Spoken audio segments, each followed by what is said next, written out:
J'ai eu un parcours normal, donc ça ne m'est pas arrivé. Ça doit être le cas de tout le monde. Je pense que c'est pas forcément quelqu'un qui va se l'autoriser parce qu'il est malade.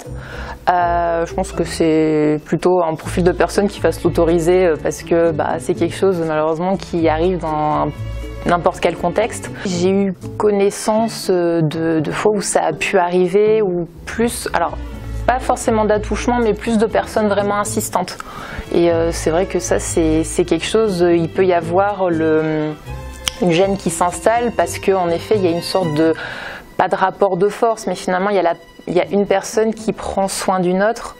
Et en effet, je pense que certaines peuvent abuser de cette situation. C'était plutôt pas mal traité parce que Nanazé va en parler à toute son équipe, même après elle n'ose pas en parler au médecin référent qui lui propose, au docteur Tendo, qui lui propose justement de l'aider parce qu'elle pense que c'est quelque chose de privé, alors qu'en fait ça reste dans le cadre professionnel vu que ça se passe dans l'hôpital, et ça elle ne le comprend pas, elle le comprend que plus tard.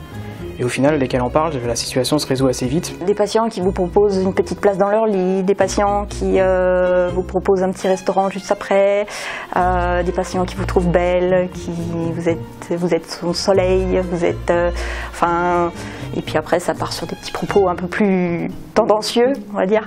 Il faut rester très professionnel, il faut rester très strict.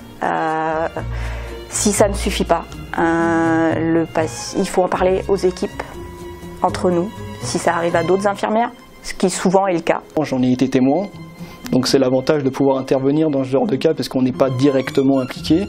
Ça arrive.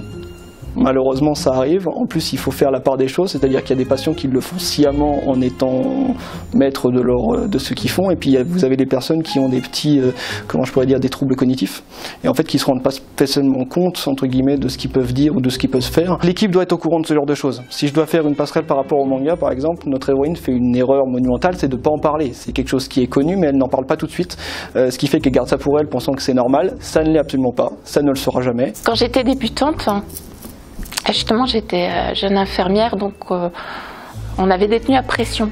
Quand un patient avait mal, ça peut arriver qu'il nous agrippe, et donc les pressions lâchent. Donc on se trouve dans des situations, alors là, voilà, c'est pas de leur faute aux patients, mais il y en a certains qui savaient très bien que ça se déboutonnait et qui en usaient un petit peu. Donc voilà, on apprenait à mettre des t-shirts en dessous en disant genre c'est bon, si ça s'ouvre, c'est pas grave.